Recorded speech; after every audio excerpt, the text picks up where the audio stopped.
ଆଜ୍ଞା ନମସ୍କାର। ଆମେ ଏଗ୍ରିସଲ ତରଫରୁ ଆସିଛୁ। ଆଉ ଆମେ ଶୁଣିଥିଲେ କି ଗତ ଥର ଆପଣ ଏଇ ପ୍ରଡକ୍ଟ ଇକ୍ୱାନରିଚ ଟାକୁ ୟୁଜ କରିଥିଲେ। ତ ଆପଣ କଣ ଦେଖିବା ପାଇଁ ଚାହିଁଲେ ସେଇଟା ପକେଇକି?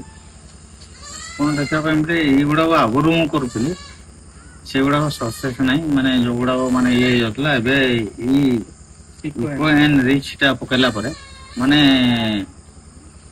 2 ଦିନରେ ପକେଇଥିଲି, 5 ଦିନରେ ପୁରା ଗୋଟେ ଅଲଗା ତାର ମାନେ ଡେଭଲପ ପୁରା ହଉଛି ଫୁଲ।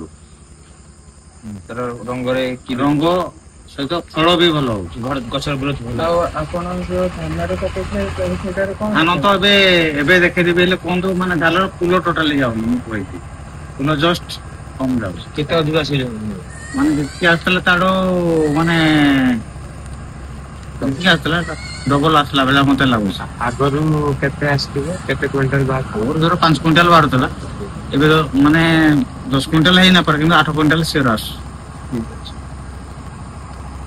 ମୁଁ ଏବେ ଜଷ୍ଟ ପରୀକ୍ଷା କରିବି ହେଲେ କରିଦେଇବି। ଅଛି ମୋ ପାଖରେ ଧାନ, ସେଇଟା ପାଛିଡା ପାଇଁ ଏମିତି ଦେଖିବି, ମାନେ ଟୋଟାଲି ଫୁଲ ଯାଉନି, କମ ଯାଉଛି। ମାନେ କଣ୍ଠା ନାହିଁ, ଫୁଲ ମାନେ କଣ୍ଠା ନାହିଁ। କଣ୍ଠା ନାହିଁ, ସେଇଟାରେ ଆମର ଲକ୍ଷ୍ୟ ହିଁ ସେଇଆ ଥିଲା। ଆଉ ଏହାର ମୁଖ୍ୟ ଉଦ୍ଦେଶ୍ୟ ହିଁ ସେଇଆ, ଧାନରେ କଣ୍ଠା ହିଁ କରେଇବାର। କଣ୍ଠା ନାହିଁ ପରେ ଟୋଟାଲି ନାହିଁ। ଏଠି ପାଛୋଡୁଥିଲୁ, ବେଶୀ ଆସୁଛି କମ ଆସୁଛି, ଆସୁନି ବୋଲି କହୁନି, କିନ୍ତୁ କମ ଆସୁଛି।